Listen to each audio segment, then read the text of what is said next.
আসসালামু আলাইকুম বন্ধুরা। এটা হচ্ছে আমার বাইকের যে পার্টসগুলো আছে, যেগুলো আমি চেঞ্জ করছি বা যেগুলো আমি সামনে লাগাবো, তার একটা পার্টসের বক্স আর কি। আমার আমি যাই চেঞ্জ করি আমি সব কিছু এখানে রাখি। মানে আমি পালসার এস বাইকটা নেওয়ার পরে এখন পর্যন্ত যত কিছু চেঞ্জ করছি সব কিছু আমি এখানে ঠিক মতো সাজায় রাখছি। সো অনেক জিনিস আছে, এটার ওয়েট প্রায় 20 কেজির মতো হবে। আমি আপনাদেরকে আনবক্সিং করে দেখাচ্ছি আমার কাছে এই বাইকের কি পার্টস আছে। অনেক কিছু আছে এখানে। সো যেটা আমি খুব রিসেন্টলি লাগে সেটা হচ্ছে ব্র্যাম্বো। আর এটা হচ্ছে এখানে হচ্ছে আমার বাইকের অরিজিনাল যে পার্টস আছে, মাস্টার সিলিন্ডার এবং ক্লাচ, সেটা আছে এখানে। আর তারপরে হচ্ছে এটা দেখি এটা কি আছে। এটাই হচ্ছে আপনার যে আমার গাড়ির যে হেডটা চেঞ্জ করছি আমি, সেই হেডটা আছে এখানে, কমপ্লিট যে হেডটা আছে। এটা হচ্ছে আরও একটা ব্রেক অয়েল। তারপরে এইটা সম্ভবত সিলিন্ডার, হ্যাঁ এটা হচ্ছে আমার গাড়ির সিলিন্ডারটা। এটা কোনো ভালো আছে। এটা হচ্ছে আপনার স্লিপ করানো হয়েছিল। এটা হচ্ছে 0 সাইজের একটা পিস্টন। এরপরে হচ্ছে আপনার 50 সাইজের পিস্টন লাগানো যাবে এবং তারপর হচ্ছে 100 সাইজের একটা পিস্টন লাগানো যাবে। সো এটা আরও ইউজ করা যাবে, কোনো সমস্যা নেই, এটা এখন ভালো অবস্থায় আছে। এটা হচ্ছে অরিজিনাল একটা কার্বোরেটর আমার গাড়ির। আমি এখন যেটা লাগাই সেটা অরিজিনাল। এটা আসলে আমি শখ করে লাগাইছিলাম, মানে যে কার্বোরেটরটা, এটা কিন্তু কমপ্লিট ভালো আছে, বুঝতে পারছেন? এটা কিন্তু একদম ভালো আছে। উল্টো আমি এটা দিয়ে মাইলেজ আরও বেশি পাইতাম। সেটা চেঞ্জ করার একটা কারণ ছিল যে আমার গাড়ির আরপিএমটা হচ্ছে স্লো উঠতো। সো আমি ভাবছিলাম হয়তো বা কার্বোরেটরের সমস্যা। সো এই কারণে আমি কার্বোরেটরটা চেঞ্জ করছিলাম। মানে ওইটা আমার নিজের থেকে চেঞ্জ করছিলাম, সাজেশনটা আমার নিজেরই ছিল, বাট আসলে এটার কোনো দরকারই ছিল না। এবং এটা এখনও ভালো আছে। এটার পিস্টনটা একদম ফ্রেশ আছে, কোনো দাগটা কিছুই পড়ে নাই। অনেক পাশ আছে আমার কাছে, অনেক। আপনি চাইলে একটা ইঞ্জিন বানাতে পারবেন। এটা হচ্ছে পিছনের যে শকটা আছে সেই শকটা, এটার ওয়েট প্রায় 6 থেকে 7 কেজি হবে।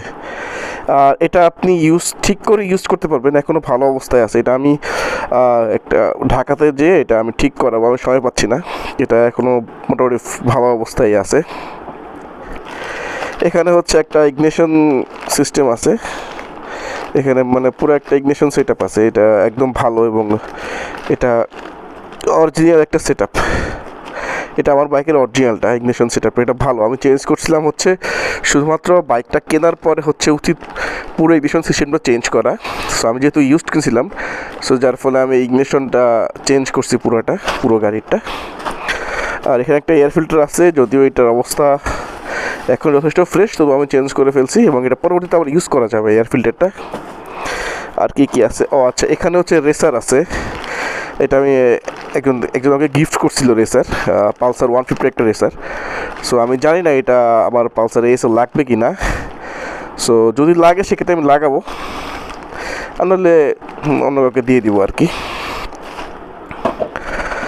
এখানে কি আছে দেখিনি।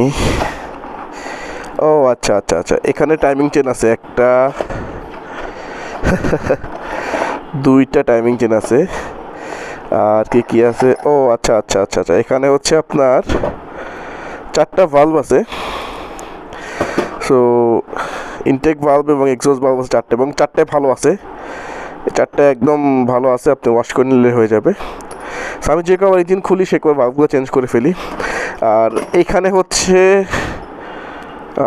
রোকার আছে। এই রোকারটা নষ্ট হয়ে গেছে, এই যে এই রোকারটা নষ্ট হয়ে গেছে। এটা ভালো আছে, এই রোকারটা ভালো আছে, এটা নষ্ট হয়ে গেছে। এই যে এটা হচ্ছে আমার বাইকের ক্যাম, এটাও ইউজ করা যাবে। একটু ঘষা মাজা দিয়ে এটাকে একটু ওয়াশ করে নিতে হবে আর কি, এটাও ইউজ করা যাবে ক্যাম।